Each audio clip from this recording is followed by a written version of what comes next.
1, 2, 3, planter! Salut, bienvenue dans Jardiner sans se planter, justement. Alors, aujourd'hui, je vais vous faire un petit tuto sur le cactus de Noël. C'est lui. C'est lui. Alors ça, c'est un petit cactus de Noël. Pardon. C'est assez populaire. On en voit chez pas mal de monde, les gens aiment bien.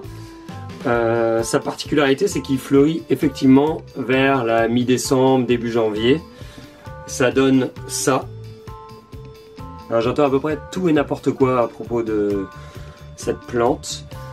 Moi perso, il a jamais fleuri, mais j'ai décidé de pas trop... Je l'aime bien comme ça en fait, j'aime bien son feuillage, je trouve ça joli et j'ai décidé de plutôt le laisser aller tranquillement. Parce qu'après... on peut lire, alors un coup c'est une plante facile, un coup c'est une plante capricieuse. Le truc c'est que la plupart des gens, ce qu'ils veulent absolument, c'est avoir ses fleurs. Ça se comprend, c'est très beau. Alors soit qu'on fait comme moi, on le laisse aller, et c'est en fait c'est une plante un peu feignante là. Donc il va faire des fleurs un peu quand ça lui chante. C'est comme une année oui, une année non, ça dépend un peu de lui. Voilà.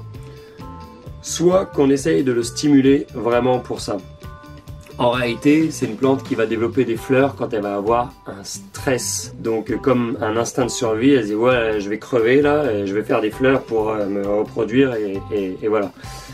Donc faut lui créer un stress. En gros, le meilleur moyen, c'est il y a 3 formes de stress à lui donner, et si vous voulez être sûr de la faire fleurir, le mieux c'est d'appliquer ces 3 stress. Un stress de température, un stress hydrique et un stress... Bah, c'est pas un stress, mais après un choc au niveau de la lumière. C'est plutôt des chocs, on va appeler ça des chocs. Le mieux, si vous voulez le faire fleurir, admettons vers le mois de septembre, octobre, alors ça dépend là, si on est en France ou au Canada, ça va pas être du tout pareil au niveau de la température. Mais en gros, le truc c'est de le sortir dans un endroit... Alors, c'est une plante qui va aimer la lumière, mais pas trop directe.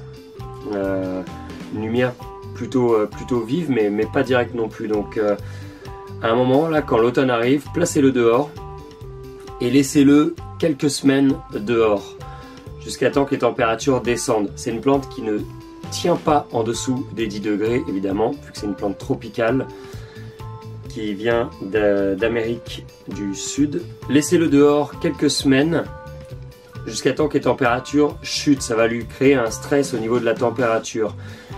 Quand il commence à faire entre 13 et 15, c'est parfait, c'est un peu le moment pour le rentrer. Descendez pas en dessous de 13. Et ensuite, vous arrêtez de l'arroser pendant 2 ou 3 semaines. Ça va lui créer un stress hydrique. Assurez-vous de le mettre dans une pièce où il a une bonne clarté la journée et une totale obscurité la nuit. Donc on ne le met pas dans une pièce où après il y a la téloche qui va fonctionner jusqu'à 1h du matin, un petit lampion et machin. Non, lui ce qu'il lui faut c'est jour, nuit. Tu sais les visiteurs là, jour, nuit, voilà.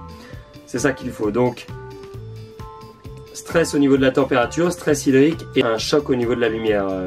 Jour, nuit, vous êtes sûr qu'il va fleurir. Donc moi je l'ai dit perso, on va le dire comme tel, ça m'emmerde un peu. Je l'aime bien comme ça, il est très beau comme ça me va.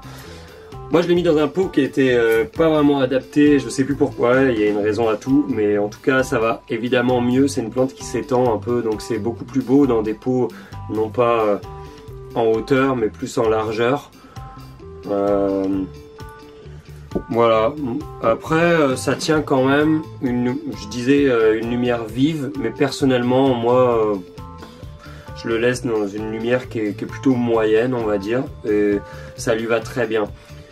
Alors, c'est très fragile comme plante, par contre, au niveau de son port. C'est-à-dire que c'est tenu, les petites tiges, c'est pas des feuilles, c'est des tiges, elles sont tenues très finement entre elles, et ça casse très facilement. Par contre, l'avantage, c'est que ça se rempote, ça se bouture très facilement.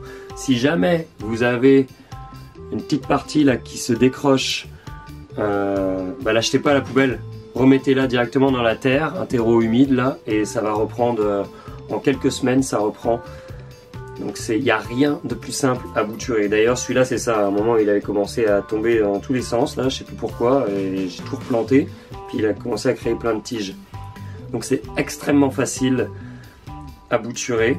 Au niveau de l'arrosage, donc c'est un peu, celui-là il suit la règle d'or de l'arrosage, c'est-à-dire une motte bien humide, on détrempe bien, et puis quand c'est sec, on réarrose. Alors ça va dépendre un peu de chez vous, comment c'est, comment est l'air, à quelle chaleur c'est. Il y en a, il va falloir les réarroser, chez certains ça va être aux 7 jours, d'autres ça va être aux 2 semaines, il y en a ils vont tenir un mois, moi perso je l'arrose très peu souvent. Voilà. Si jamais il manque d'arrosage, assurez-vous de vraiment bien, à la limite trempez-le. Alors l'idéal évidemment c'est pas des pots comme ça, hein, c'est des pots avec un trou en dessous. Trempez-le vraiment dans l'eau pendant plusieurs secondes, histoire d'être sûr qu'il s'imbibe bien, voire plusieurs minutes. Histoire d'être sûr qu'il s'imbibe bien, et ensuite vous le laissez un peu s'égoutter. Parce que quand la terre, et ça c'est valable pour plein de plantes, des fois quand on oublie ou quand on n'a pas arrosé pendant un temps, la terre devient tellement sèche que quand vous allez arroser, vous avez peut-être noté ça à des plantes, la terre est super sèche, vous arrosez, et on a l'impression que ça ne change rien au niveau de la plante. Normalement, souvent, alors les plantes avec des feuilles, on va voir, ça va les feuilles tombent, là c'est un signe que la plante elle a soif souvent, elles sont toutes comme ça là, et je fais bien la plante qui a soif, je le sais. Et quand vous allez l'arroser, les feuilles vont assez vite, elles sourit. Mais des fois, ça marche pas. Vous allez l'arroser et la terre en fait est tellement sèche qu'elle absorbe même plus l'eau. Donc dans ce cas-là, il faut vraiment tremper la plante dans l'eau, la laisser s'égoutter, puis ensuite vous la réarrosez normalement et ça va mieux absorber. A l'inverse, si jamais votre petit cactus là, vous l'avez trop arrosé, et qu'on commence à avoir un pourrissement, surtout au niveau des racines, ça peut entraîner un pourrissement, le mieux c'est de le rempoter. Sortez-le du pot, coupez les racines qui sont pourries et rempotez-le. Il y a autre chose aussi, des fois il peut avoir l'air vraiment pas en forme, c'est peut-être parce qu'il a reçu trop d'engrais. Trop d'engrais égale trop de sels minéraux, ça veut dire que la plante elle va s'assécher.